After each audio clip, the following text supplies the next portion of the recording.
করে দেখেন, পৃথিবীতে সবসময় টাকা লাগে না ভাই। পাঠাও, উবার, তাদের নিজস্ব কোনো গাড়ি আছে? গাড়ি আছে, একটা গাড়ির মালিক তারা, কিন্তু লক্ষ লক্ষ গাড়ি। পৃথিবীর যে দেশে যাবেন উবার আপনার অ্যাক্টিভ। পৃথিবীর কোটি কোটি গাড়ি তারা ডিল করে কিসের মাধ্যমে? শুধুমাত্র একটা সফটওয়্যার কারণে। তার কি টাকা লাগছে? পাঠাও, ইলিয়াস, তারা যে এই করেছিল, তাদের নিজস্ব কোনো গাড়ি আছে? স্টুডেন্ট অবস্থায় তারা এই অ্যাপসটা তৈরি করেছিল। তার মানে শুধুমাত্র thinking is a very important. আমি কিছু আগে সিঙ্গাপুর গিয়েছি। সিঙ্গাপুর যখন মালয়েশিয়া থেকে তাদেরকে বের করে দেওয়া হয়, বলা হয়েছে সিঙ্গাপুরে একটা ফিশিং ভিলেজ বলা হতো।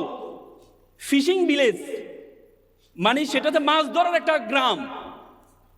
মালয়েশিয়া তাদেরকে বের করে দিয়েছে, সেখানে নিজস্ব কোনো কিছু নেই। সিঙ্গাপুরের বলা যায়, সিঙ্গাপুরের এ থেকে যখন বিমান উঠে, বিমান উপরে উঠতে উঠতে তাদের সীমানা শেষ হয়ে যায়।